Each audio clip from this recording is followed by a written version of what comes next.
Hello friends, नमस्कार। मेरा नाम है संदीप और आप सभी का वेलकम है नथिंग इम्पॉसिबल के यूट्यूब चैनल पर। आशा करता हूं कि आप सभी बहुत ही अच्छे होंगे और जिस किसी भी एग्ज़ाम की आप तैयारी कर रहे हैं वो भी बहुत ही अच्छे तरीके से चल रही होगी।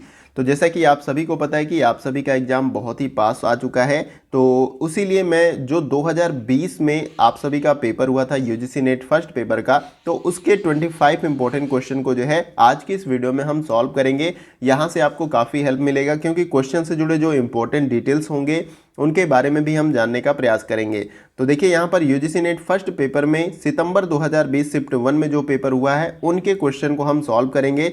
देखिए 50 क्वेश्चन को भी मैं इस वीडियो में ले सकता था, लेकिन वीडियो काफ़ी लंबा हो जाएगा जिससे आप अच्छे तरीके से उसको देख नहीं पाएंगे, इसलिए मैंने 25 क्वेश्चन लिया और इस पेपर को 2 पार्ट में सॉल्व करेंगे और क्वेश्चन के डिटेल्स भी आपको बहुत ही अच्छे तरीके से मिलेंगे। और कोशिश करिएगा कि जिस किसी क्वेश्चन का आंसर आपको पता हो तो कमेंट बॉक्स में उसका जवाब दें, क्योंकि इस तरीके से आपकी प्रैक्टिस भी हो जाएगी। और वैसे मैं क्वेश्चन का राइट आंसर बताऊंगा ही और उसके साथ साथ क्वेश्चन से जुड़े जो इंपॉर्टेंट डिटेल्स हैं उनको भी बताता चलूंगा। तो चलिए फ्रेंड, क्वेश्चन नंबर 1 से स्टार्ट करते हैं। तो देखिए यहाँ पर क्वेश्चन नंबर 1 में पूछा जा रहा है कि निम्नलिखित में से किसके संवर्धन में शिक्षण कार्य प्रशिक्षण और अनुबंधन से भिन्न है। यानी कि एक विकल्प इसमें ऐसा है जो शिक्षण कार्य और प्रशिक्षण और अनुबंधन से भिन्न है, उसे ही हमें बताना है। अब देखिए अनुबंधन का मतलब कॉन्ट्रैक्ट होता है इंग्लिश में, तो इसके बारे में आपको अगर आंसर पता है तो आप कमेंट बॉक्स में दे सकते हैं। देखिए वैसे ऑप्शन बी हमारा क्या हो जाएगा, इस क्वेश्चन का राइट आंसर हो जाएगा। मैं सभी विकल्प नहीं पढ़ूंगा, मैं राइट आंसर जो है उसे बताऊंगा, उसके बाद से क्वेश्चन के डिटेल्स। तो यहाँ पे आपका ऑप्शन बी क्या है, राइट आंसर हो जाएगा। आलोचनात्मक चिंतन जो है शिक्षण कार्य और प्रशिक्षण और अनुबंधन से क्या है, भिन्न है। अनुशासित अभ्यास अगर आपका रहेगा तभी जो है आप कोई भी ज्ञान या नॉलेज प्राप्त कर सकते हैं। स्थिर सहचर्य यानी कि आपको स्थिर रहना भी बहुत जरूरी है और तथ्यों की प्रवीणता, तो ये आपका शिक्षण कार्य और प्रशिक्षण के संदर्भ में आपका क्या है, सही हो जाएंगे। लेकिन यहाँ पे भिन्न पूछा जा रहा है तो आलोचनात्मक चिंतन हमारा इस क्वेश्चन का राइट आंसर हो जाएगा। अब इस क्वेश्चन से जुड़े जो इंपॉर्टेंट डिटेल्स हैं उसको भी थोड़ा सा जान लेते हैं। जैसे कि आप सभी को पता है कि शिक्षण आमतौर पर सिद्धांतों का क्या होता है, एक समावेश होता है या सार होता है, उसमें बहुत सारी थ्योरीज होती हैं। जबकि प्रशिक्षण क्या होता है, व्यवहारिक और ठोस ज्ञान प्रदान करता है, जैसे कि जो काम में आपके आता है। जैसे कंप्यूटर, आपने कंप्यूटर का प्रशिक्षण ले लिया, किसी मशीन चलाने का प्रशिक्षण ले लिया, तो ये तुरंत आपका काम होता है। जबकि सिद्धांत जो क्या करते हैं, जो थ्योरी होते हैं, किसी घटना के संदर्भ में उसको समझने में आपकी मदद करते हैं। इसके साथ ही साथ शिक्षण हमें ज्ञान प्रदान करता है तथा सोच विकसित करने का कार्य करता है। तो मतलब जो शिक्षण होता है हमारे अंदर ज्ञान, मतलब ज्ञान को बढ़ाता है और हमारी जो सोच होती है, जो हमारी सोचने की क्षमता होती है, उसमें क्या करता है, विकास करता है। जबकि प्रशिक्षण क्या करता है, आपकी क्षमताओं का विकास करता है, यानी कि कार्य करने की क्षमता। किसी मशीन को ऑपरेट करते हैं जब, उसके बारे में थोड़ी बहुत नॉलेज है लेकिन आप प्रशिक्षण ले लेते हैं तो आप उस मशीन को बहुत ही अच्छे तरीके से ऑपरेट करते हैं। तो ये प्रशिक्षण जो है और शिक्षण दोनों में एक थोड़ा सा डिफरेंस है, लेकिन कुछ मामलों में दोनों क्या हैं, कुछ चीजें जो है कॉमन है, उसको भी आप याद रख लीजिएगा। जैसे कि अनुशासन, दोनों को, जैसे आपको शिक्षण या ज्ञान भी प्राप्त करना है तो आपके अंदर डिसिप्लिन या अनुशासन होना जरूरी है। अगर आप प्रशिक्षण भी किसी चीज का ले रहे हैं तो उसमें भी अनुशासन जरूरी है और शिक्षण में जो भी अनुशासन जरूरी है। इसके साथ साथ सहयोग, यानी कि आपको कोऑपरेट करना होगा दोनों में। प्रशिक्षण ले रहे हैं तो भी कोऑपरेट करना होगा, तभी आप सीख सकते हैं, या ज्ञान ले रहे हैं आप तभी भी आपको कोऑपरेट करना पड़ेगा, तभी आप सीख सकते हैं। इसके साथ साथ भागीदारी, भागीदारी सुनिश्चित है। जब आप जाओगे नहीं तो आप कैसे सीख सकते हो, या प्रशिक्षण प्राप्त कर सकते हो या ज्ञान प्राप्त कर सकते हो। इस प्रकार से हमारा जो है आलोचनात्मक चिंतन आप देख सकते हैं भिन्न है। जैसे कि हमने सारा कुछ जो है डिस्कस कर लिया, जैसे अनुशासित अभ्यास जरूरी है, स्थिर सहचर्या और तथ्यों में प्रवीणता, इसलिए हमारा यहाँ पे ऑप्शन भी क्या है, राइट आंसर। आई होप कि क्वेश्चन क्लियर हो गया होगा। किसी भी प्रकार का डाउट हो तो कमेंट बॉक्स में जरूर पूछिएगा। आइए अगला क्वेश्चन देखते हैं। अगला क्वेश्चन हमारा है क्वेश्चन नंबर 2। देखिए इसमें पूछा जा रहा है कि निम्नलिखित शिक्षण विधियों के क्रम में किन विधियों को संवाद परक माना जाता है। संवाद परक का मतलब कि संवाद के द्वारा जो है वहाँ पे किसी इन्फॉर्मेशन या किसी नॉलेज को जो है स्टूडेंट तक पहुँचाया जाता है बातचीत के माध्यम से। तो यहाँ पे कुछ विकल्प दिया गया है और नीचे यहाँ पे कोड भी दिया गया है कि एक से अधिक भी जो है यहाँ पे ऑप्शन सही हो सकता है। तो अगर आपको राइट आंसर पता है तो कमेंट बॉक्स में आप जवाब दे सकते हैं। देखिए वैसे इस क्वेश्चन का जो हमारा राइट आंसर हो जाएगा वो है आपका option number A, option C यहाँ पे, और डी जो है आपका राइट हो जाएगा। अनुशिक्षण और समूह चर्चा। देखिए इन दोनों में संवाद होता है टीचर्स या सिखाने वाले के साथ स्टूडेंट का। अनुशिक्षण का मतलब क्या होता है, सिखाना, ठीक है। तो किसी चीज़ के बारे में प्रशिक्षण या किसी विद्यार्थी को सिखा रहे हैं तो उसके साथ अच्छा खासा संवाद होगा टीचर का। समूह चर्चा में आपको पता है किसी टॉपिक पे सभी लोग आपस में चर्चा करते हैं, तो एक यह बेहतर जो है तरीका होता है किसी भी नॉलेज को या किसी भी ज्ञान को अपने अंदर आत्मसत्ता करने में। तो देखिए यहाँ पे आप इसको और भी अच्छे तरीके से समझ सकते हैं। जैसे कि आप सभी को पता होगा कि संवादपरक विधियाँ शिक्षण की वे विधि हैं जिसके अंतर्गत शिक्षा के प्रति बहुत ही व्यवहारिक दृष्टिकोण रखा जाता है। यानी कि बहुत ज़्यादा, जैसे आपको पता है कि बहुत ही व्यवहारिक आदमी है, अच्छे से सबसे बातचीत करता है, तो टीचर जो है इस जो है विधि के अंतर्गत जो है बहुत ही व्यवहारिक जो है दृष्टिकोण रखता है। और यह मूलतः ज्ञान और समझ के ग्रहण तथा अनुप्रयोग की विधि है जो विद्यार्थियों में न केवल पाठ को आत्मसत्ता करने के लिए बल्कि उससे जुड़ने के लिए भी प्रेरित करती है। तो जब किसी व्यक्ति के साथ आप बातचीत करते हैं, कन्वर्सेशन करते हैं, तो धीरे धीरे आपका उस व्यक्ति के साथ जुड़ाव होने लगता है। तो यानी कि बहुत ही बेहतर ये विधि है एक तरीके से, आप इसको अगर समझ पा रहे हो तो।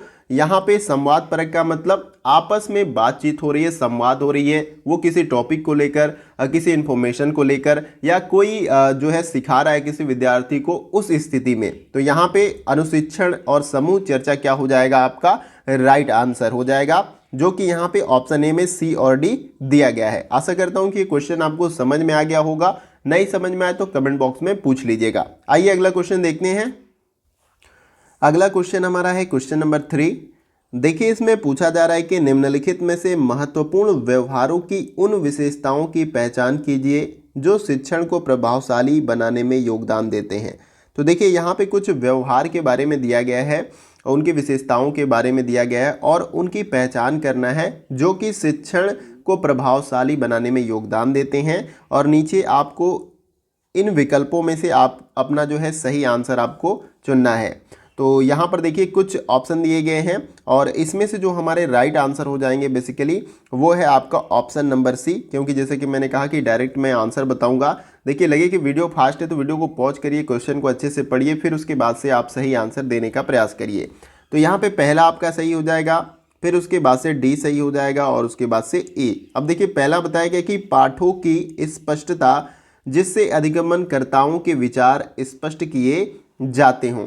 तो देखिए जो भी लेसन पढ़ना हो उसको स्पष्ट रखना बहुत ज़रूरी है ताकि अधिगमनकर्ता यानी कि जो लर्नर है उनके विचार स्पष्ट हो सके। तो यहाँ पे ये पहला आपका क्या हो जाएगा, सही है।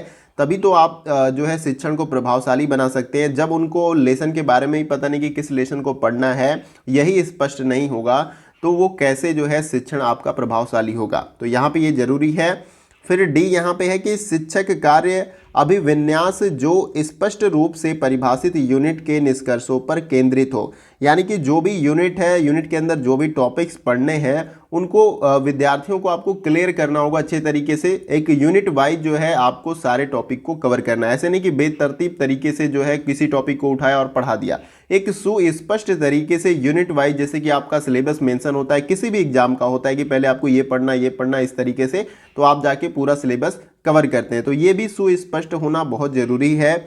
और ई यहाँ पे दिया गया कि अधिगम प्रक्रिया में लगना, यानी शिक्षक को जो है अधिगम प्रक्रिया में लगना पड़ेगा जिसमें विद्यार्थियों द्वारा अधिगम में लगाए जाने वाले समय समाविष्ट हो। यानी कि जो लर्नर है, जो अधिगमन करता है, जो अपना समय लगाता है कुछ सीखने के लिए, उसमें जो है उस प्रक्रिया में शिक्षक को अच्छे तरीके से लगना होगा, तभी जो है लर्नर अच्छे तरीके से सीख सकता है। तो यहाँ पर ये तीनों आपके राइट हो जाएंगे, ये तीनों होना जरूरी है, तभी आप शिक्षण को प्रभावशाली बना सकते हैं। तो ये कुछ प्रमुख विशेषताएं थी जिसके अनुसार हमारा यहाँ पे ऑप्शन सी क्या हो जाएगा, राइट आंसर। अब इसके बारे में थोड़ा सा और डिटेल में समझ लेते हैं। जैसे कि आपको पता है कि शिक्षण प्रभावशाली तब माना जाता है जब सिखाए गए ज्ञान का बालकों को बोध हो तथा इस बोध का वे अनुप्रयोग कर सके।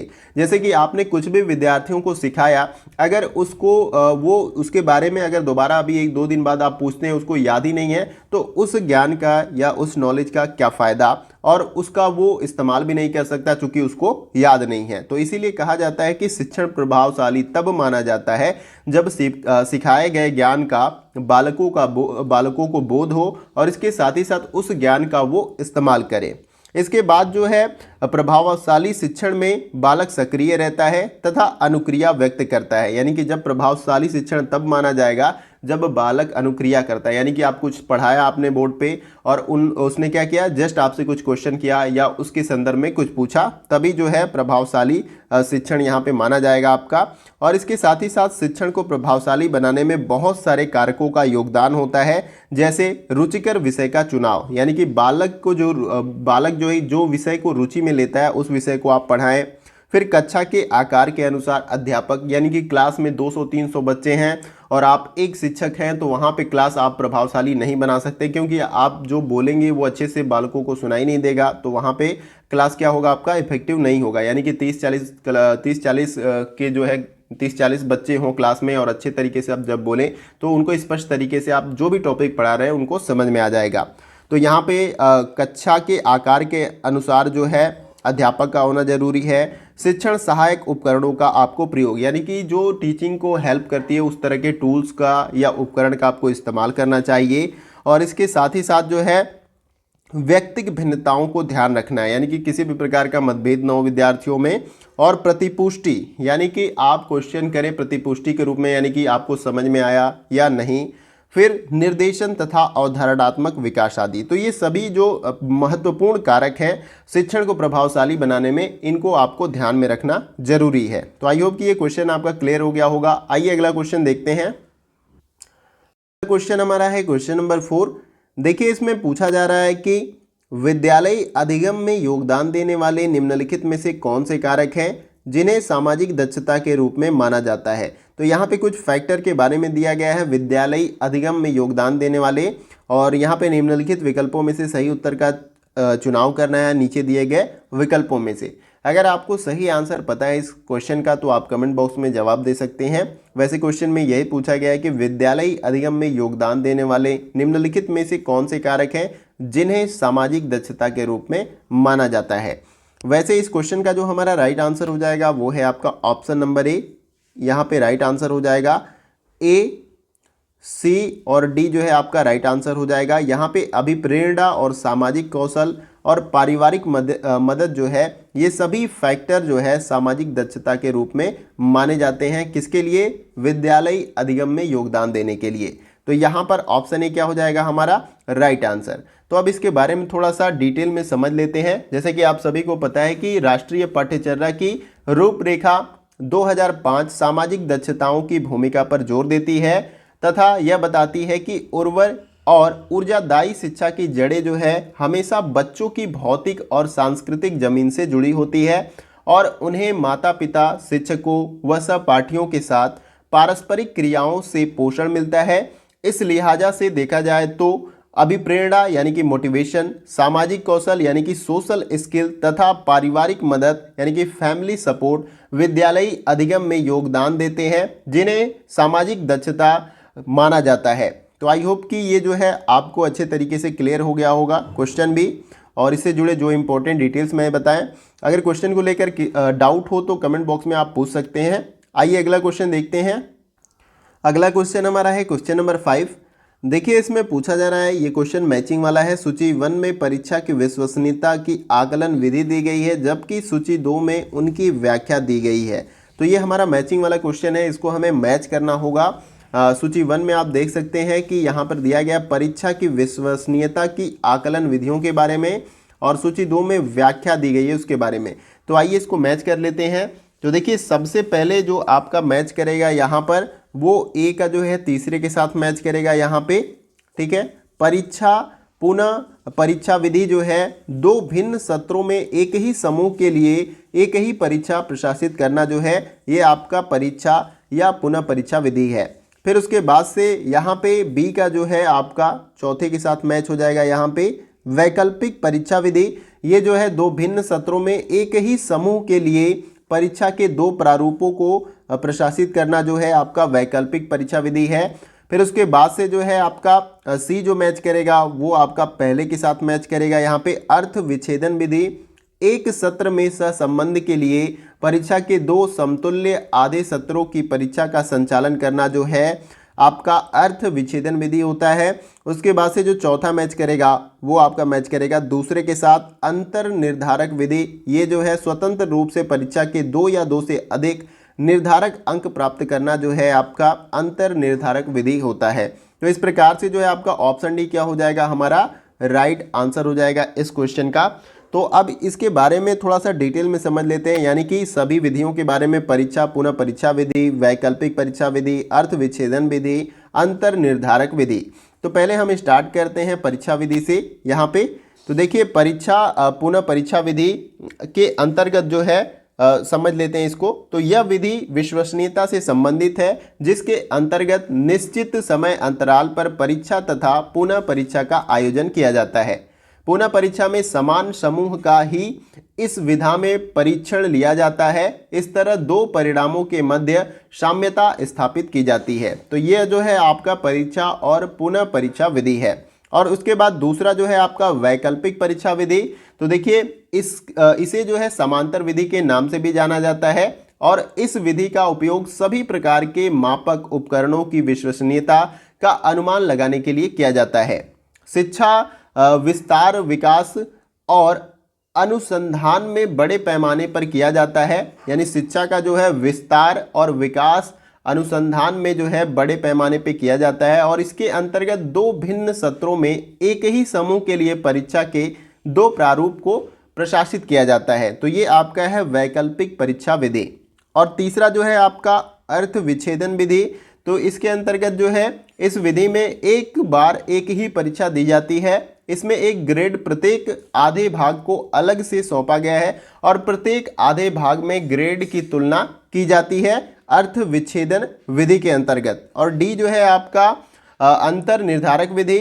यहाँ जो है एक ही परीक्षण एक बार प्रशासित किया जाता है और स्कोर प्रतिक्रियाओं की औसत समानता पर आधारित होता है, जिसको हम अंतर निर्धारक विधि कहते हैं। तो आई होप कि ये क्लियर हो गया आपको। देखिए मैंने जो भी इस क्वेश्चन से जुड़े इंपॉर्टेंट डिटेल्स थे, जैसे कि परीक्षा पुनः परीक्षा विधि या वैकल्पिक परीक्षा विधि, अर्थ विच्छेदन विधि या अंतर निर्धारक विधि, इसके बारे में मैंने डिटेल में बताने का प्रयास किया, और आशा करता हूं कि आपको समझ में भी आया होगा। अगर नहीं समझ में आया तो जैसा कि मैं बोलता हूं कमेंट बॉक्स में आप पूछ सकते हैं अपने किसी भी डाउट को लेकर। आइए अगला क्वेश्चन देखते हैं। अगला क्वेश्चन हमारा है क्वेश्चन नंबर 6। देखिए इसमें पूछा जा रहा है कि निम्नलिखित में से कौन सा शोध हस्तक्षेप आधारित चक्रीय प्रकृति और सुधार केंद्रित है। इन चारों विकल्पों में से बताना है अगर आपको सही आंसर पता है। देखिए इस क्वेश्चन का जो हमारा राइट आंसर हो जाएगा वो है आपका ऑप्शन नंबर डी। यहाँ पे क्रियात्मक शोध जो है आपका राइट आंसर हो जाएगा।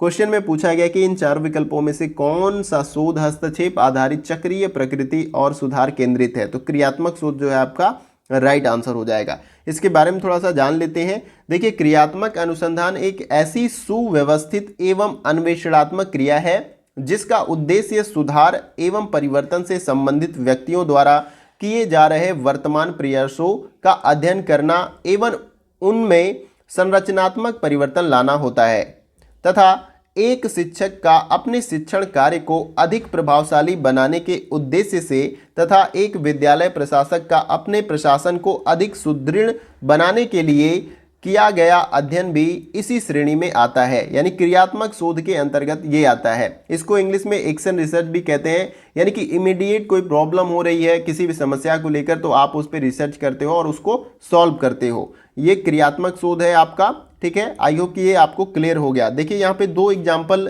जो है बहुत ही अच्छे तरीके से बताया गया था यहाँ पे कि अगर कोई शिक्षक अपने शिक्षण कार्य को अधिक प्रभावशाली बनाने के उद्देश्य से और इसके साथ ही साथ एक विद्यालय का प्रशासक जो अपने प्रशासन को अधिक सुदृढ़ बनाने के लिए जो है अध्ययन करके उसको रिसर्च करता है, तो वो आपका किसके अंतर्गत आता है, क्रियात्मक शोध के अंतर्गत आता है। तो आई होप कि ये आपको क्लियर हो गया। आइए अगला क्वेश्चन देखते हैं।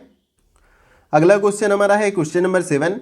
देखिए इसमें पूछा जा रहा है कि किसी शोध परियोजना में उचित प्रचालिक परीक्षा का उपयोग करते हुए शोधकर्ता को निराकरणीय परिकल्पना को निरस्त करने के साक्ष्य प्राप्त हो जाते हैं। ऐसा करने से किस प्रकार की त्रुटि होने की संभावना होती है। इन चारों विकल्पों में से आपको बताना है अगर आपको सही आंसर पता है। देखिए ये सभी क्वेश्चन जो है आपके 2020 में जो आपका यूजीसी नेट फर्स्ट पेपर का एग्जाम हुआ था उसमें पूछा जा चुका है, तो काफ़ी इंपॉर्टेंट क्वेश्चन है। इस क्वेश्चन का देखिए राइट आंसर जो हमारा हो जाएगा वो है आपका ऑप्शन नंबर ए, अल्फा त्रुटि। क्वेश्चन में यही पूछा जा रहा है कि किसी शोध परियोजना में उचित प्रचालित परीक्षा का उपयोग करते हुए कोई शोधकर्ता जो है निराकरणीय परिकल्पना को निरस्त करने के साक्ष्य प्राप्त हो जाते हैं। ऐसा करने से किस प्रकार की त्रुटि होने की संभावना होती है? अल्फा त्रुटि होने की संभावना इसमें होती है। अब इसके बारे में थोड़ा सा समझ लेते हैं, आपको अच्छे से क्लियर हो जाएगा। देखिए जब शून्य परिकल्पना स्वीकार किए जाने योग्य हो किंतु वह गलती से अस्वीकार हो जाए तब प्रथम त्रुटि मानी जाती है। इसको क्या मानी जाती है? प्रथम त्रुटि मानी जाती है, जिसको हम अल्फा त्रुटि भी कहते हैं। देखिए एक बार और अच्छे से समझ लीजिए कि जब शून्य परिकल्पना स्वीकार किए जाने योग्य हो किंतु वह गलती से अस्वीकार हो जाए तब प्रथम त्रुटि मानी जाती है, जिसे हम अल्फा त्रुटि कहते हैं। अल्फा स्तर के बढ़ने पर जो है 0.05 या 0.01 या 0.001 होने पर टाइप 1 त्रुटि होने की संभावना बढ़ जाती है, क्योंकि 0.01 का अर्थ है 100 में से एक बार कोई प्रयोग गलत हो सकता है। देखिए 0.01 का अर्थ है 100 में से एक बार कोई प्रयोग गलत हो सकता है, तथा 0.001 का अर्थ है गलत होने की संभावना 1000 में से एक से भी कम है। इस प्रकार जब शोध परियोजना में उचित प्रचालित परीक्षा का उपयोग करते हुए शोधार्थी को निराकरणीय परिकल्पना को निरस्त करने के साक्ष्य प्राप्त हो जाते हैं तब अल्फा त्रुटि की संभावना होती है। तो आई होप कि आपको क्लियर हो गया होगा कि अल्फा त्रुटि क्या है। आइए अगला क्वेश्चन देखते हैं। अगला क्वेश्चन हमारा है क्वेश्चन नंबर 8। देखिए इसमें पूछा जा रहा है कि कॉलेज या विश्वविद्यालय का कोई अध्यापक किसी बड़ी परियोजना में अपने मुख्य शोध परिकल्पना के परीक्षण की योजना बनाता है, तो इस संबंध में निम्नलिखित में से किन कथनों को संगतपूर्ण माना जा सकता है? यहाँ पे कुछ स्टेटमेंट्स दिए गए हैं इस क्वेश्चन के संदर्भ में, और आपको बताना है कि कौन से स्टेटमेंट सही हैं, वो भी निम्नलिखित सही उत्तर का यहाँ पे चयन करना है। ये जो 4 विकल्प दिए गए हैं इसके अनुसार जो है आपको सही आंसर बताना है। वैसे इस क्वेश्चन का जो हमारा राइट आंसर हो जाएगा वो है आपका ऑप्शन नंबर डी, यहाँ पे राइट आंसर हो जाएगा। यानी कि पहला, फिर उसके बाद दूसरा और उसके बाद यहाँ पे लास्ट में जो है आपका ई वाला ऑप्शन, तो ये राइट हो जाएगा। पहला देखिए क्या बताया गया, मुख्य शोध परिकल्पना में चरों के बीच संबंधों का स्पष्ट रूप से उल्लेख होना चाहिए। क्वेश्चन में क्या पूछा गया था कि कॉलेज या विश्वविद्यालय का कोई अध्यापक किसी बड़ी परियोजना में अपने मुख्य शोध परिकल्पना के परीक्षण की योजना बनाता है, तो इस संबंध में निम्नलिखित में से किन कथनों को संगतपूर्ण माना जा सकता है? तो देखिए यहाँ पर मुख्य शोध परिकल्पना में चरों के बीच संबंधों का स्पष्ट रूप से उल्लेख होना चाहिए। इसके साथ ही साथ शोध परिकल्पना में विभेदक प्रभावों या संबंधों का निष्कर्ष निकालने का उद्देश्य होना चाहिए, और इसके साथ ही साथ शोध परिकल्पना पर निराकरणीय परिकल्पना के परिणाम का निर्धारण कर अप्रत्यक्ष रूप से अंतिम निर्णय पर पहुंचा जा सकता है। तो ये तीनों का होना बहुत ज़रूरी है। अगर किसी भी कॉलेज या विश्वविद्यालय का कोई भी अध्यापक बड़ी परियोजना में अपने जो मुख्य शोध परिकल्पना, यानी जो शोध का टॉपिक है और उसकी जो हाइपोथेसिस है, मुख्य शोध परिकल्पना है, उसकी परीक्षण की योजना बनाता है, तो उसको किन किन बातों पर ध्यान रखना जरूरी है? तो यहाँ पे ए, बी और ई आपका राइट हो जाएगा, और ऑप्शन डी इसीलिए हमारा क्या है, राइट आंसर हो जाएगा। आई होप कि ये क्वेश्चन समझ में आ गया। आइए अगला क्वेश्चन देखते हैं। अगला क्वेश्चन हमारा है क्वेश्चन नंबर 9, और ये देख सकते हैं आप सभी को मैचिंग वाला क्वेश्चन है। सूची 1 में शोध में प्रयुक्त प्रतिचयन तकनीक दी गई है, जबकि सूची 2 में उनकी व्याख्या दी गई है। सूची 1 को सूची 2 के साथ सम्मिलित करिए, यानी कि यहाँ पर हमें क्या करना है, मैचिंग करना है। किसके साथ? प्रतिचयन तकनीक यानी सैम्पलिंग जो मेथड है, जो तकनीक है, उसकी व्याख्या के साथ क्या करना है, इसको हमें मैच करना है। तो आइए इसको एक एक करके मैच कर लेते हैं। तो देखिए यहाँ पर ए मैच करेगा आपका किसके साथ? ए जो है आपका दूसरे के साथ मैच करेगा। यहाँ पे दिया गया है सामान्य यादृच्छिक प्रतिचयन, यानी यहाँ पर इसको इंग्लिश में क्या बोलते हैं, सिंपल रैंडम सैम्पलिंग जो है इसको इंग्लिश में बोलते हैं। तो ये मैच करेगा। प्रत्येक यूनिट को चयनित करने के लिए समान और स्वतंत्र अवसर दिया जाता है, ये इसकी व्याख्या है। बी जो है आपका व्यवस्थित प्रतिचयन, ये किसके साथ मैच करेगा, तो ये आपका तीसरे के साथ यहाँ पे मैच करेगा कि यहाँ पे मीन्स अंतराल जो है n बटे में स्मॉल n से प्राप्त किया जाता है और इसका उपयोग कर यूनिटों को निकाला जाता है, जहाँ n समिष्ट आकार यानी कि साइज और स्मॉल n जो है प्रतिदर्श का आकार होता है। देखिए यहाँ पर बी जो है आपका तीसरे के साथ मैच हो जाएगा। और देखिए यहाँ पे सी जो आपका मैच करेगा वो किसके साथ मैच करेगा, वो पहले के साथ यहाँ पर मैच करेगा। विमात्मक प्रतिचयन जो है इसकी व्याख्या होगी, प्रतिदर्श संरचना आरेखण से पूर्व अभिज्ञप्ति विभिन्न विशिष्ट लक्षणों के अनुसार यूनिटों को अभिज्ञप्ति किया जाता है, ये इसका जो है व्याख्या है। और चौथा जो है डी स्नोबॉल प्रतिचयन, ये किसके साथ मैच करेगा, तो ये चौथे के साथ मैच करेगा। यहाँ पर प्रथम सदस्य यूनिट द्वितीय यूनिट को अभिज्ञप्ति करने के लिए प्रयोग की जाती है और यह अनवरत चलता रहता है। तो इस प्रकार से आपको मैच कर लेना है और नीचे जो विकल्प दिए गए हैं उसके अनुसार सही आंसर आपको टिक कर लेना है। तो देखिए जिस प्रकार से हमने मैच किया है उसके अकॉर्डिंग हमारा ऑप्शन नंबर बी क्या हो जाएगा, राइट आंसर हो जाएगा। अब हमें क्या करना है कि यहाँ पे जितने भी ये प्रति सैम्पलिंग मेथड दिए गए हैं उनको एक एक करके बहुत अच्छे तरीके से जानने का प्रयास करना है। तो मैं इसके बारे में थोड़ा सा डिस्क्राइब कर देता हूँ आपको। तो सबसे पहले हम यहाँ पर ए जो ऑप्शन दिया गया है सामान्य यादृच्छिक प्रतिचयन के बारे में थोड़ा सा जान लेते हैं। तो देखिए इसको इंग्लिश में सिंपल रैंडम सैम्पलिंग भी कहा जाता है। तो देखिए सिंपल रैंडम सैम्पलिंग को स्तरित यादृच्छिक प्रतिदर्श भी कहा जाता है। अब प्रतिदर्श का मतलब क्या है ये भी आप जान लीजिए। प्रतिदर्श का मतलब होता है सैंपल या नमूना।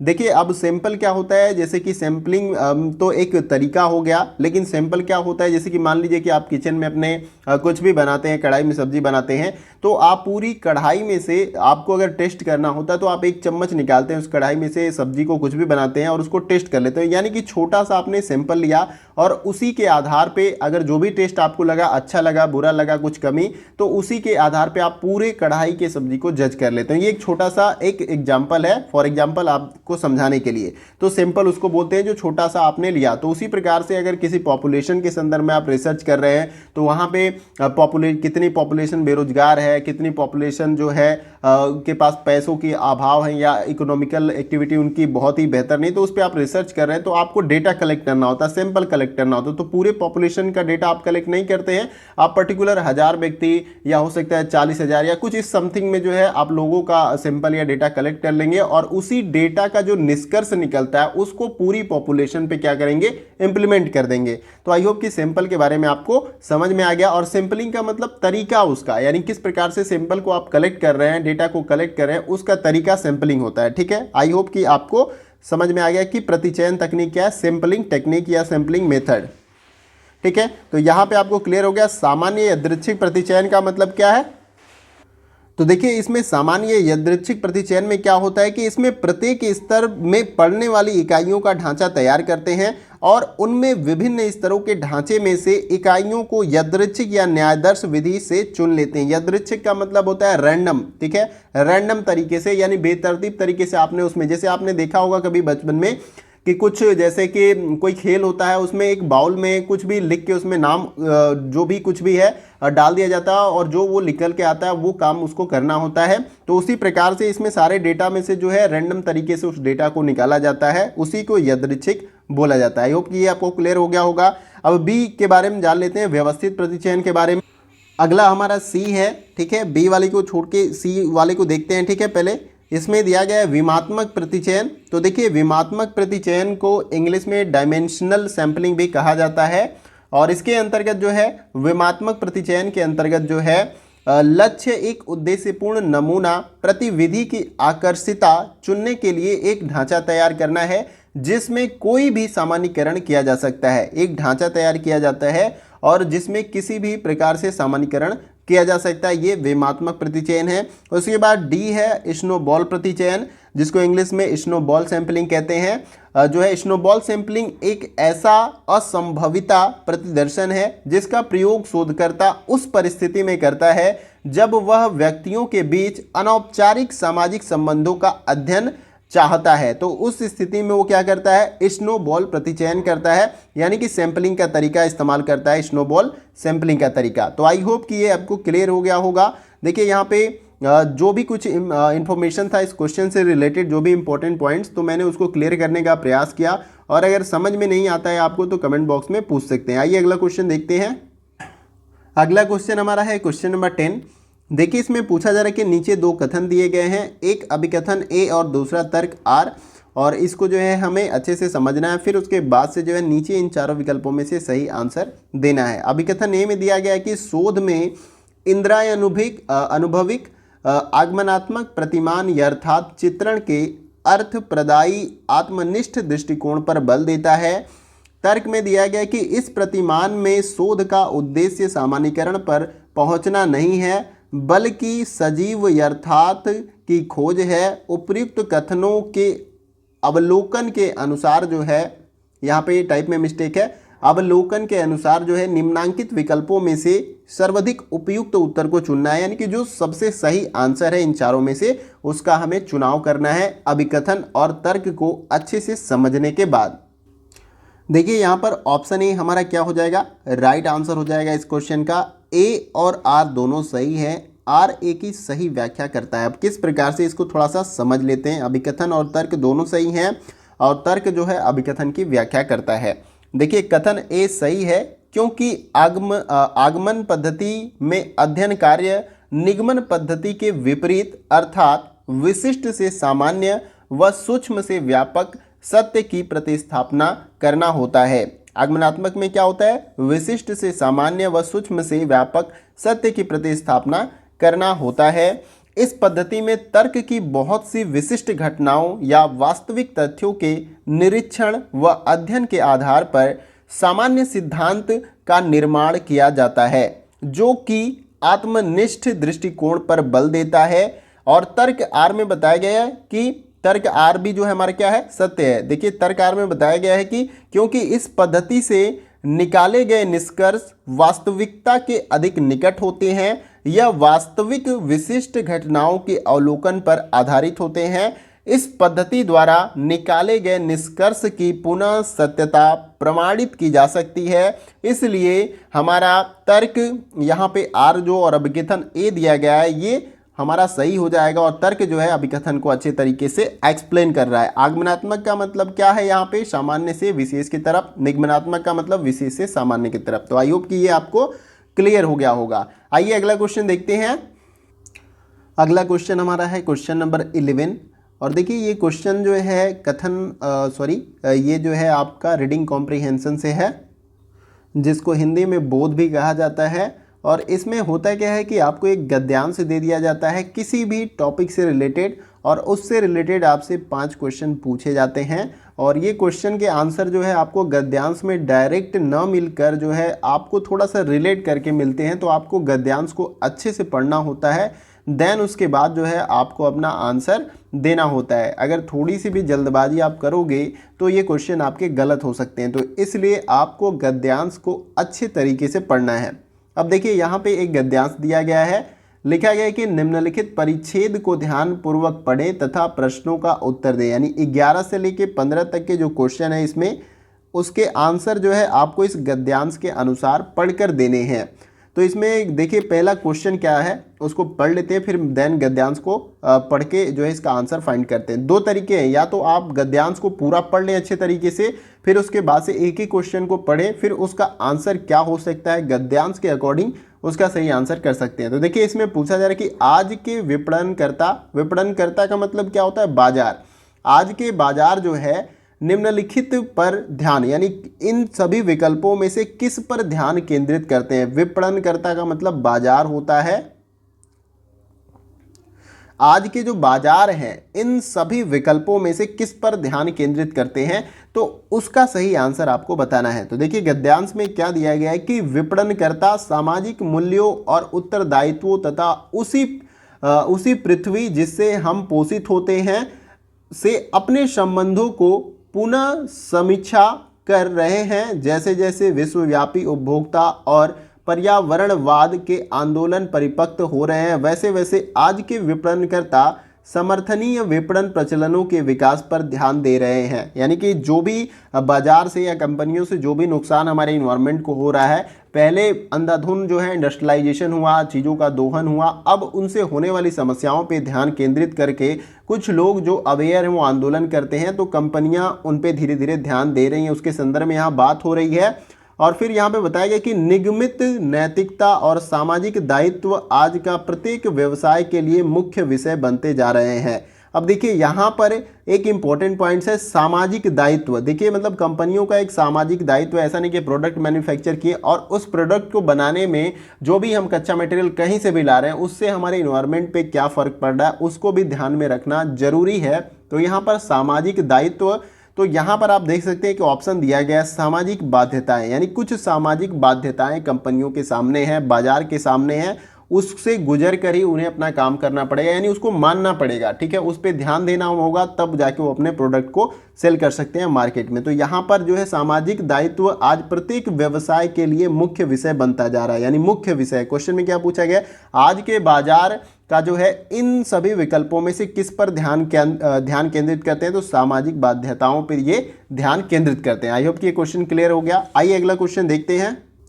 अगला क्वेश्चन हमारा है क्वेश्चन नंबर 12। जैसे हमने पहला क्वेश्चन सॉल्व किया उसी प्रकार से फिर से हम क्या करेंगे, क्वेश्चन को पढ़ लेंगे।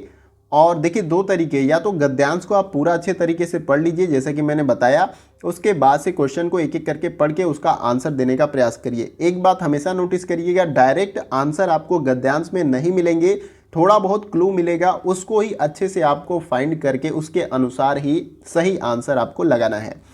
दूसरा क्वेश्चन यहाँ पे क्वेश्चन नंबर 12 दिया गया है कि आज के समाज में मुख्य चिंता का केंद्र बिंदु क्या है, इन चारों विकल्पों में से आपको गद्यांश को पढ़ने के बाद बताना है। तो देखिए शुरू में हमने पढ़ा था क्या, विपणनकर्ता या बाजार जिसको बोलते हैं, विपणनकर्ता सामाजिक मूल्यों और उत्तरदायित्वों तथा उसी पृथ्वी पर जिससे हम पोषित होते हैं से अपने संबंधों की पुनर्समीक्षा कर रहे हैं। जैसे जैसे विश्वव्यापी उपभोक्तावाद और पर्यावरणवाद के आंदोलन परिपक्व हो रहे हैं, वैसे वैसे आज के विपणनकर्ता समर्थनीय विपणन प्रचलनों के विकास पर ध्यान दे रहे हैं और निगमित नैतिकता और सामाजिक दायित्वों पर प्रत्येक व्यवसाय के लिए मुख्य विषय बनते जा रहे हैं। देखिए यहाँ पे एक सेंटेंस से आपको मिल जाएगा निगमित नैतिकता, और क्वेश्चन में क्या पूछा गया है कि आज के समाज की मुख्य चिंता क्या है, निगमित नैतिकता। ठीक है, यहाँ पर निगमित नैतिकता क्या है, आपके आज के समाज की मुख्य चिंता है, ये आपको समझना है। और सामाजिक दायित्व आज, जो कि पहले क्वेश्चन में हमने आंसर किया था, ठीक है, तो यहाँ पे ऑप्शन सी क्या है आपका राइट आंसर इस क्वेश्चन का। आइए अगला क्वेश्चन देखते हैं। अगला क्वेश्चन हमारा है क्वेश्चन नंबर 13, और देखिए इसमें पूछा जा रहा है कि दूरदर्शी कंपनियां किस बात को प्राथमिकता देती है, इन चारों विकल्पों में से आपको बताना है। तो आपने अगर पूरा गद्यांश इस तरीके से पढ़ लिया, चूंकि मैं वीडियो बना रहा हूं तो वीडियो लंबा ना हो इसलिए मैं जो है इसको फास्ट करने का प्रयास कर रहा हूं। तो आप गद्यांश को अच्छे से पढ़िएगा और टाइम मैनेजमेंट करके ही पेपर को सॉल्व करिएगा, ताकि आपका समय रहते ही सारा क्वेश्चन सॉल्व हो जाए। तो यहाँ पे गद्यांश आपने पढ़ लिया, तो आप बीच से भी गद्यांश को पढ़ना स्टार्ट कर सकते हैं। जैसे कि मान लीजिए कि हमने यहाँ तक के बीच में 2 क्वेश्चन का आंसर दिया, देन जो 13 क्वेश्चन यहाँ पे दिया गया है, तो यहाँ से हम पढ़ना स्टार्ट कर सकते हैं गद्यांश को। तो देखिए इसमें बताया गया कि सामाजिक दायित्वों और पर्यावरणीय आंदोलन भविष्य में कंपनियों से अधिक सख्त मांग कर सकती हैं। कुछ कंपनियां इन आंदोलनों का प्रतिरोध करती हैं, यानी इनका विरोध करती हैं, और तभी हरकत में आती हैं जब कानून या संगठित उपभोक्ता उन्हें बाध्य करते हैं। यानी कानून एक्टिव होता है कि उन पे, जैसे कि वो बहुत पॉल्यूशन फैला रहे हैं या गंदगी, तो एक्टिव होते हैं, तभी वो क्या होते हैं, बाध्य करते हैं। किंतु भविष्य दृष्ट कंपनियां अपने आसपास दायित्वों को तुरंत स्वीकार कर लेती हैं। यानी भविष्य की जो कंपनियां जो पर्यावरण की चिंता करती हैं वो अपने दायित्वों को तुरंत स्वीकार कर लेती हैं। वे समर्थनीय विपणन को एक अवसर के रूप में देखती हैं। ठीक है, देखिए यहाँ पे दिया है देखती हैं, ताकि वो अच्छा कर सके। समर्थनीय विपणन के रूप में जो है एक अवसर के रूप में इसको देखती हैं। तो यहाँ पर देखिए दूरदर्शी कंपनियां किस बात को प्राथमिकता देती हैं, समर्थनीय विपणन को। और यहाँ पे एक दिया गया कि कुछ कंपनियां प्रतिरोध करती हैं, सभी नहीं, ठीक है, कुछ कंपनियां। तो यहाँ पे जो है आपका समर्थनीय विपणन जो क्या हो जाएगा, राइट आंसर, क्योंकि क्वेश्चन में पूछा गया है दूरदर्शी कंपनियां किस बात को प्राथमिकता देती हैं?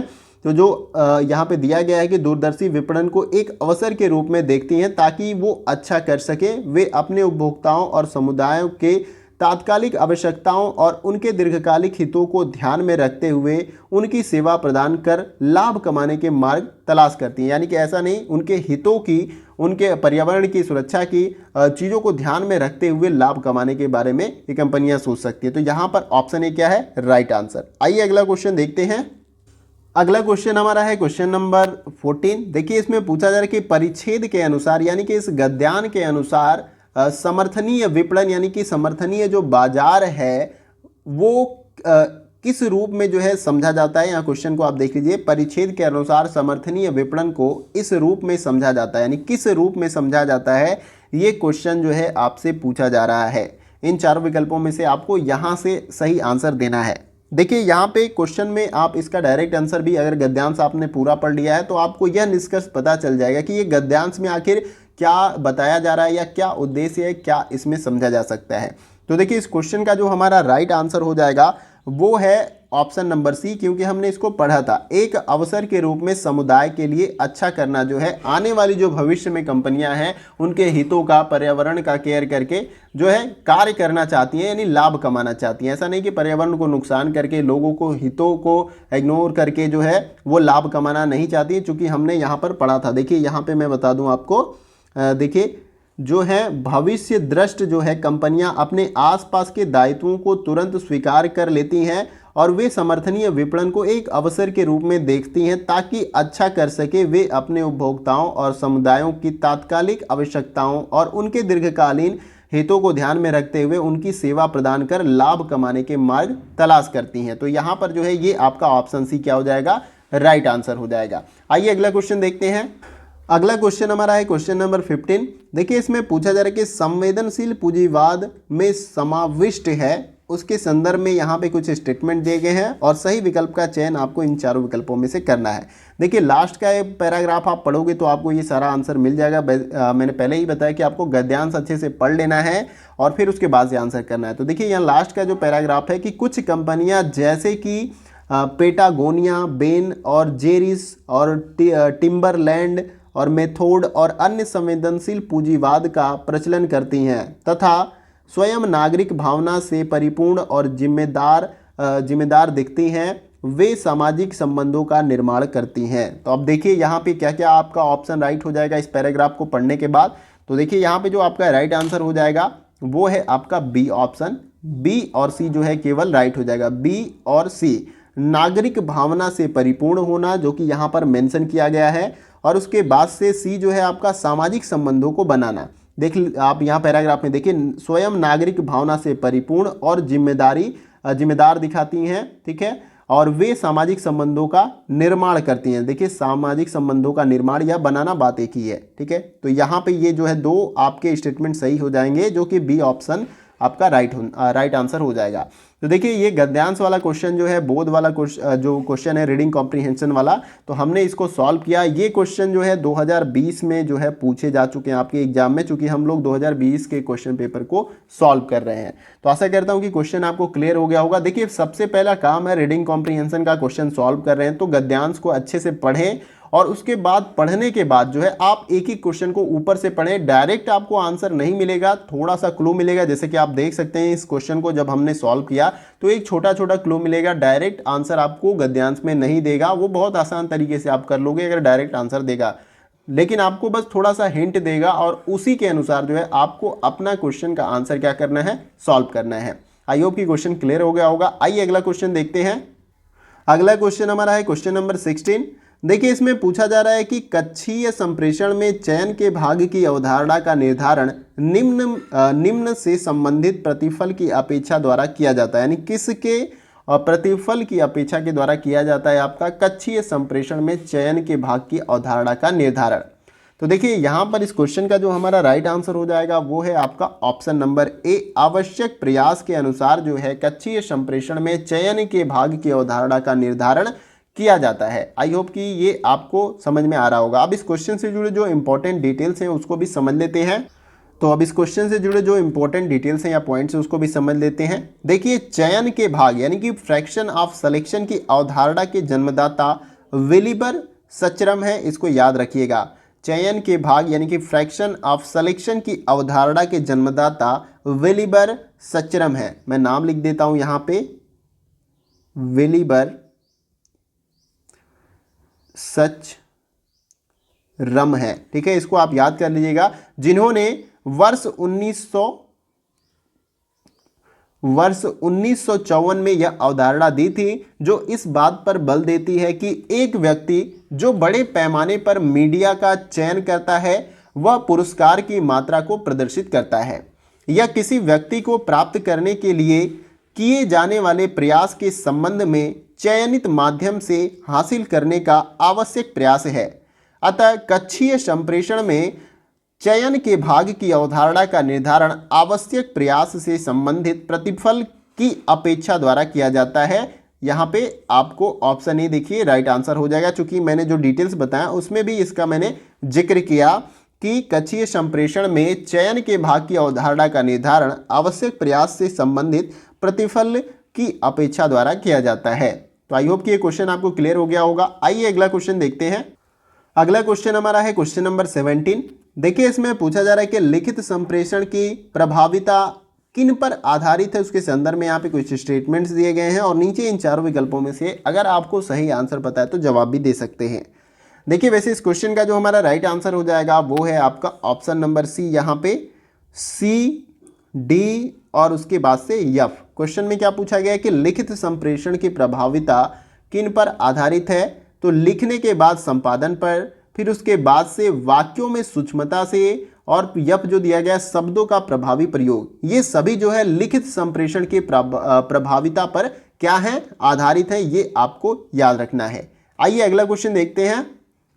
अगला क्वेश्चन हमारा है क्वेश्चन नंबर 18। देखिए, इसमें पूछा जा रहा है कि नीचे दो कथन दिए गए हैं, एक अभिकथन ए है, दूसरा तर्क आर है। तो अभिकथन और ये तर्क वाला क्वेश्चन है।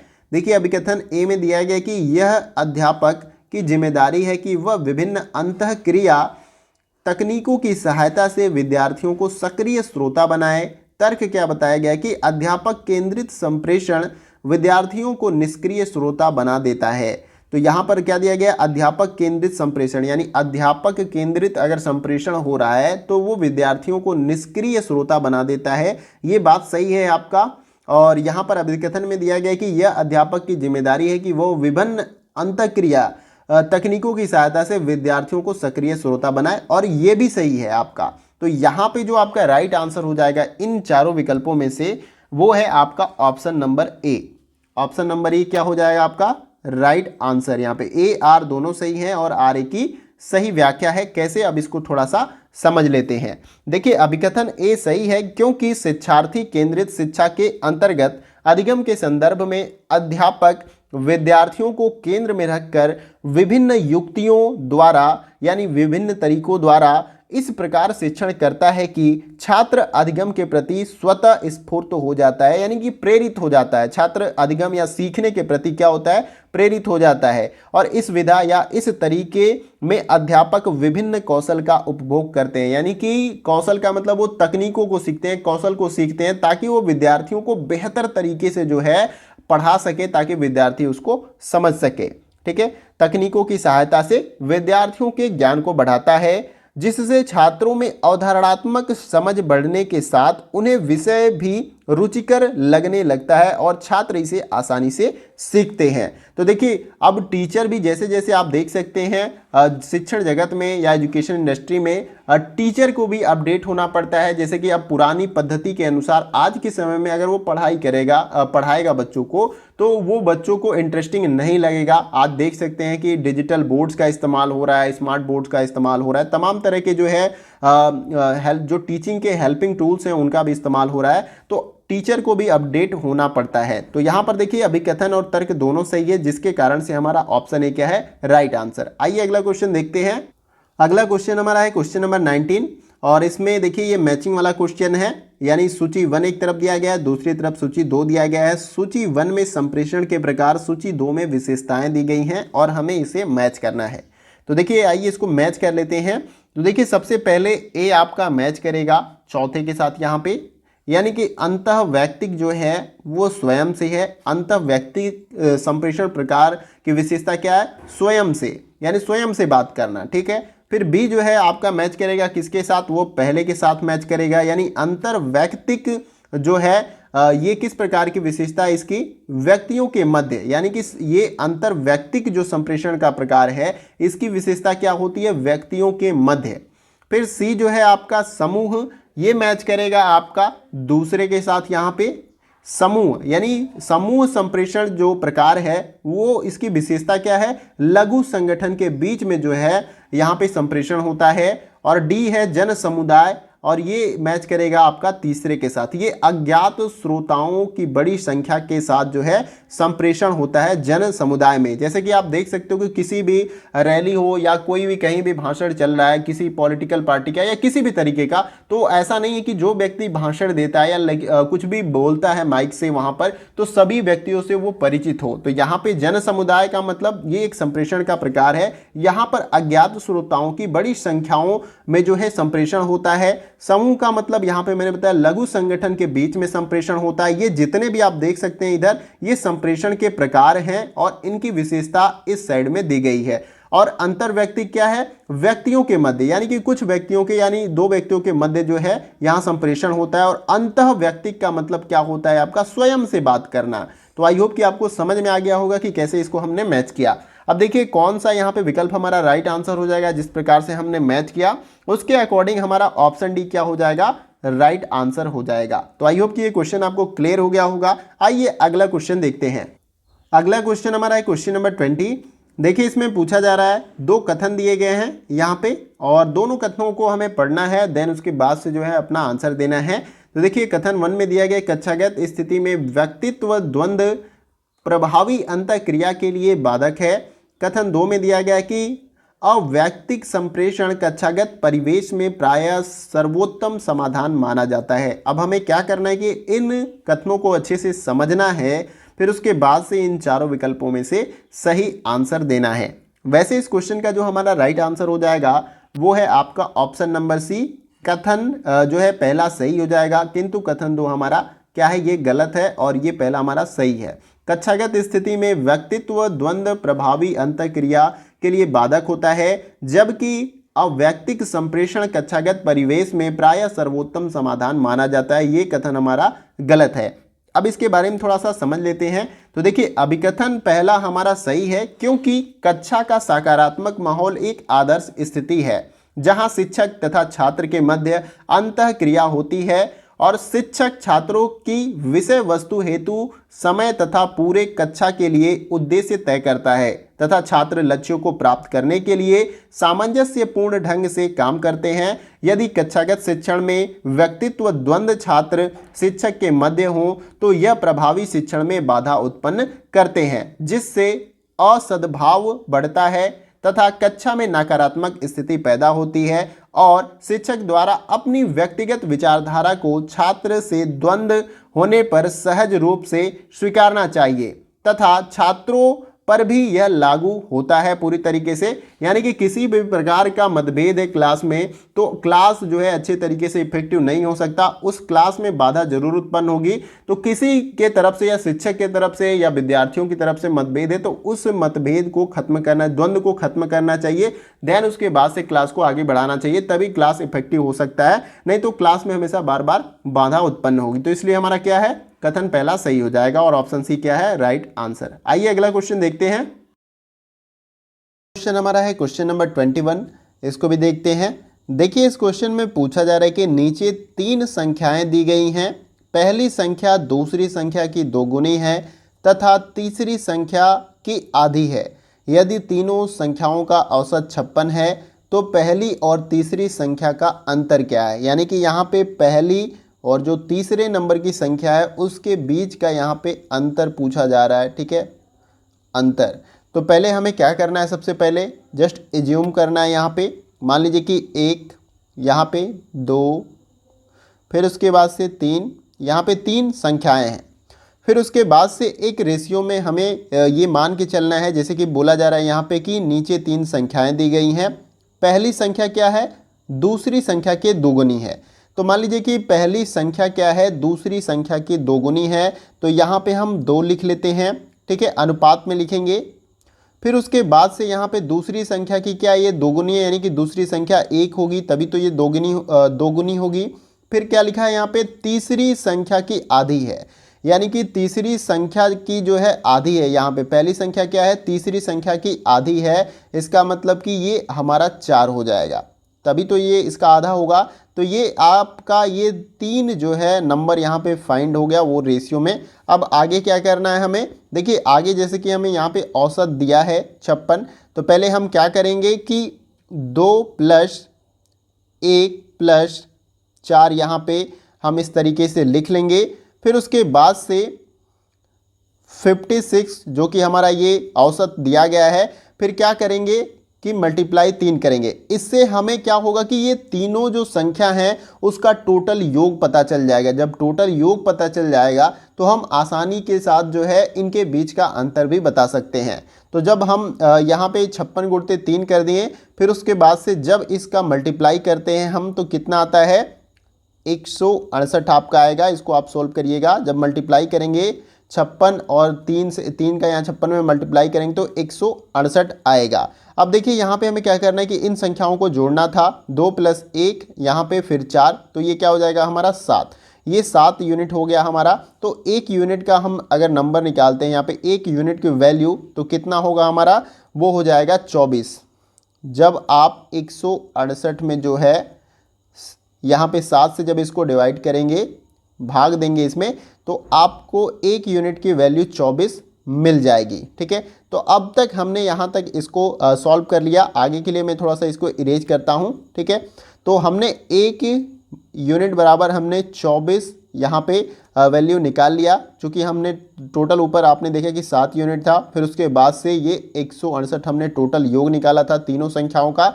अब हमें क्या करना है कि पहली संख्या और तीसरी संख्या का अंतर निकालना है। तो हमने रेशियो में क्या देखा था कि पहली संख्या हमारी 2 थी, दूसरी संख्या 1 है, फिर तीसरी संख्या हमारी 4 है। यहाँ तक आपको क्लियर है। तो पहली संख्या और तीसरी संख्या के बीच का अंतर कितना हो जाएगा, यहाँ पे 4 माइनस यहाँ पे 2 हो जाएगा। फिर कितना होगा, 2 का अंतर है। जब 2 का अंतर है यहाँ पे, तो अब 2 से क्या करेंगे, चूंकि हमें यहाँ पे 1 यूनिट का यहाँ पे वैल्यू मिल चुका है, तो हम क्या करेंगे कि 2 × 24 यहाँ पे जब इसको सॉल्व करेंगे तो हमें 48 यहाँ पे प्राप्त होगा। तो देखिए 48 क्या है, आपका पहली संख्या और तीसरी संख्या के बीच का अंतर है। ये आपको समझ लेना है। अगर कहीं कुछ भी कंफ्यूजन हो, समझ में नहीं आया, तो कमेंट बॉक्स में आप पूछ लीजिएगा। यहाँ पे जस्ट एज्यूम करके हमने 2, 1, 4 यहाँ रेशियो में जैसे कि बोला गया था, एक बार और क्लियर कर लीजिए। पहली संख्या दूसरी संख्या से दोगुनी है, तो आप देख सकते हैं कि पहली संख्या जो है दूसरी संख्या की दोगुनी है, तथा तीसरी संख्या की आधी है। तो तीसरी संख्या हमारी 4 है, तो यहाँ पे 4 का ये आधा 2 होगा। तो यहाँ तक आपको क्लियर है। फिर उसके बाद से मैंने क्या बताया कि इसको आपको क्या कर लेना है, ऐड कर लेना है। फिर उसके बाद से जो हमारा यहाँ पे औसत दिया गया था संख्याओं का 56, उसको मेंशन कर लेना है। फिर उसके बाद से टोटल संख्या हमारी 3 है, तो इससे जब हम मल्टीप्लाई करते हैं तो हमारा यहाँ पे टोटल नंबर आ जाता है 168, ठीक है। टोटल यानी कि टोटल संख्याओं का योग कितना है। तो फिर हमने क्या किया कि 1 यूनिट का यहाँ पे निकाल लिया वैल्यू।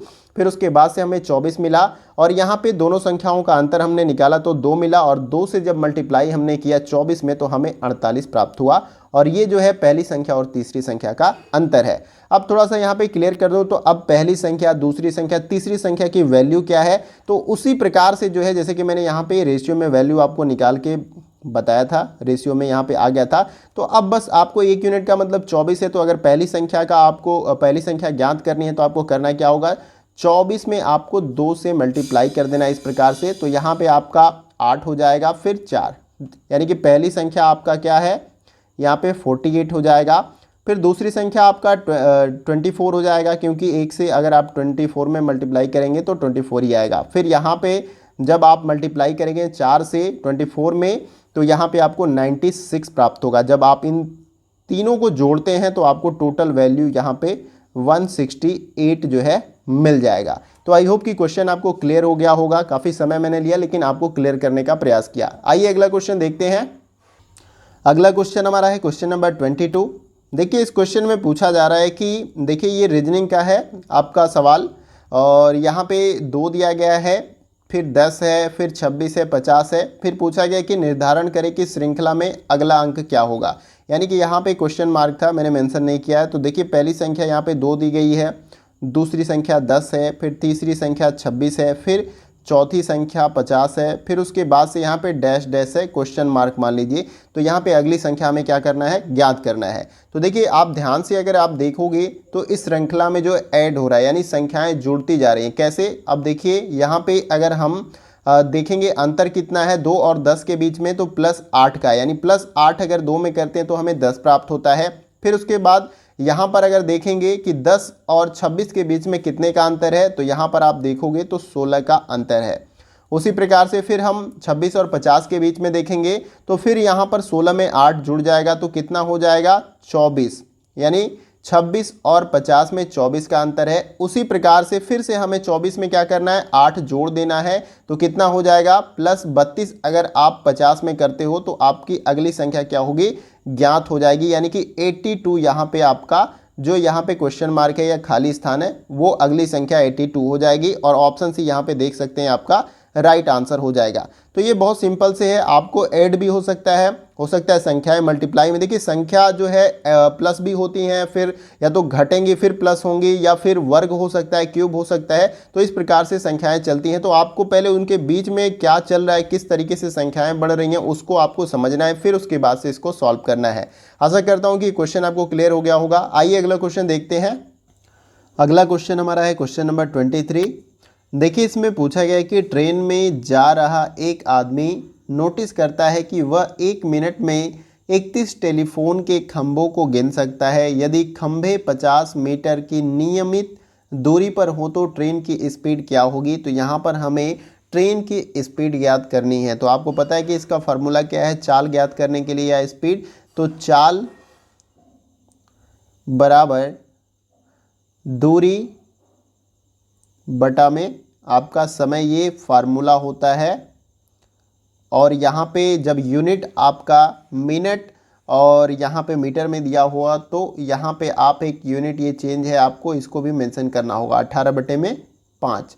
तो इस फॉर्मूले पे रख के हम इस सवाल को क्या करेंगे, सॉल्व करेंगे। तो देखिए यहाँ पे मैं सॉल्व करके बताता हूँ कैसे आपको इसे सॉल्व करना है। तो सबसे पहले आपको क्या करना है, यहाँ पे चाल हमें ज्ञात करनी है।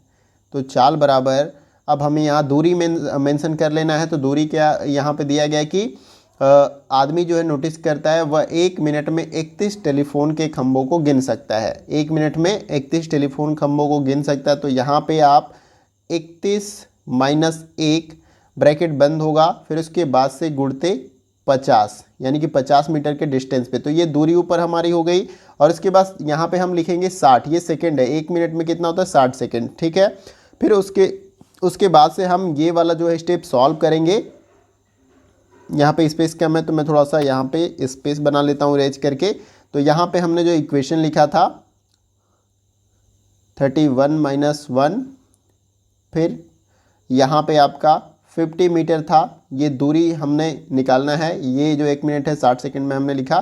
फिर उसके बाद से जो है यहाँ पे हम जब इसको सॉल्व करते हैं तो हमें क्या प्राप्त होगा, देखिए ये 30 हो जाएगा, जो कि यहाँ पे हमने 1 को माइनस किया, फिर आपका मल्टीप्लाई 50 और बटे में 60 जो है यहाँ पर आपका हो जाएगा, और गुणते 18/5। अब हम इसे सॉल्व करेंगे तो हमारी ट्रेन की स्पीड क्या हो जाएगी, वो ज्ञात हो जाएगी। अब इसे कैसे सॉल्व करेंगे, तो यहाँ पर हम 0 से 0 यहाँ पे काट देंगे, ठीक है। तो ऊपर हम यहाँ पे मल्टीप्लाई करेंगे 30 में 5 का, तो हमारा कितना हो जाएगा 15, ये 150 आपका हो जाएगा, ठीक है। 150 इसको सॉल्व करने के बाद, तो जब हम 6 से 150 में भाग देते हैं तो हमें क्या प्राप्त होगा, 25 जो है हमें प्राप्त हो जाएगा यहाँ पे, ठीक है। अब क्या करना है हमें कि यहाँ पे इक्वेशन, यहाँ पे ये जो बच गया है मैं यहाँ पे लिख देता हूँ 25 × 18 और फिर यहाँ पे 5।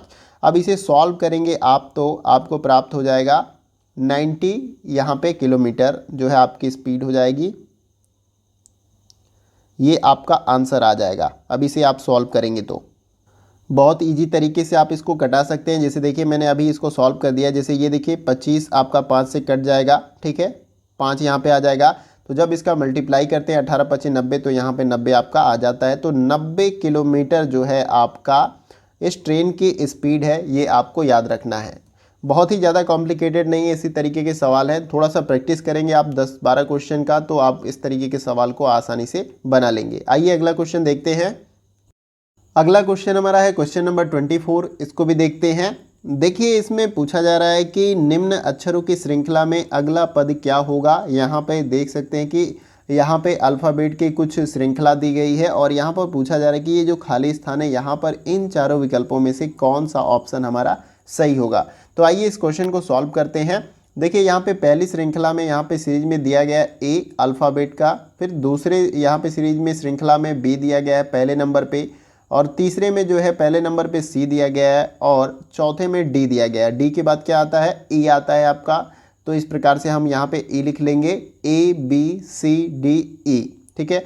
अब देखिए दूसरे नंबर पे पहली श्रृंखला में बी है, फिर उसके बाद से सी है, फिर उसके बाद से तीसरे में डी है, फिर ई है, ठीक है। तो ई के बाद क्या आएगा हमारा, ई के बाद हमारा यफ आएगा, ठीक है, यहाँ पे यफ हो जाएगा आपका। फिर उसी प्रकार से हम तीसरे नंबर में देखेंगे। देखिए तीसरे नंबर में यहाँ पे सी दिया गया है पहली श्रृंखला में, और फिर तीसरे नंबर में यहाँ पे दूसरी श्रृंखला में डी दिया गया है, सी डी, फिर उसके बाद यहाँ पर ई दिया गया है, यफ, और फिर उसके बाद क्या हो जाएगा हमारा जी यहाँ पे हो जाएगा, ठीक है।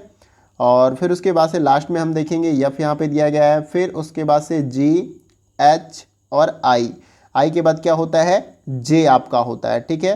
तो इस प्रकार से आप देख सकते हैं कि यहाँ पे ई एफ जी और यहाँ पे जे आपका सही हो जाएगा। तो आप देख सकते हैं कि यहाँ पे ऑप्शन सी में ये विकल्प दिया गया है। तो इस प्रकार से जो है आप इन अल्फ़ाबेट से संबंधित जो रीजनिंग के क्वेश्चन होते हैं उनको सॉल्व कर सकते हैं। इस प्रकार के क्वेश्चन की आप बहुत सारी प्रैक्टिस करेंगे 10 से 12 क्वेश्चन की, तो बहुत ईजी वे में इन तरह के क्वेश्चन को आप सॉल्व कर लेंगे। आइए अगला क्वेश्चन देखते हैं।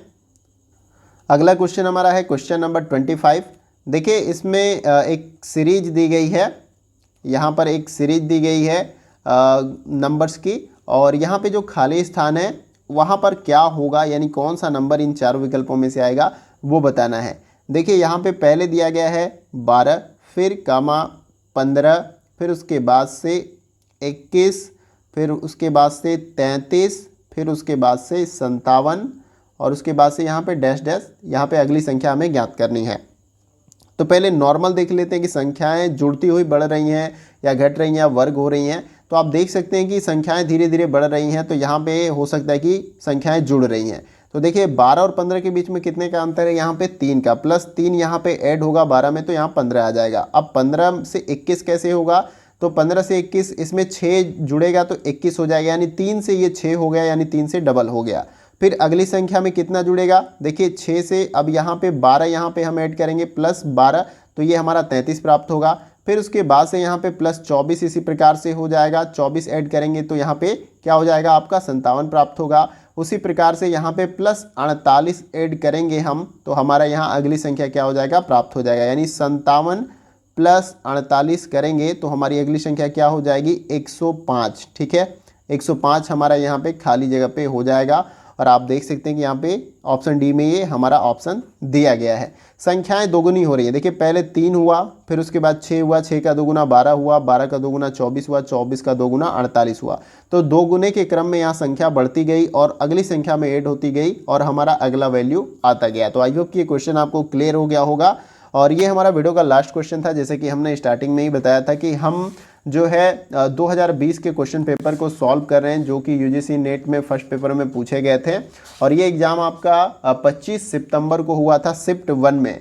तो इसी प्रकार से 2020 में कुल टोटल 10 पेपर हैं, यानी 10 पेपर यहाँ पे आए थे, और 10 पेपरों को मैं कोशिश करूँगा सॉल्व कराऊंगा। 10 पेपर का मतलब आप समझ सकते हैं कि एक पेपर में 50 क्वेश्चन होता है, तो 10 का मतलब आपका 500 क्वेश्चन हो जाएगा।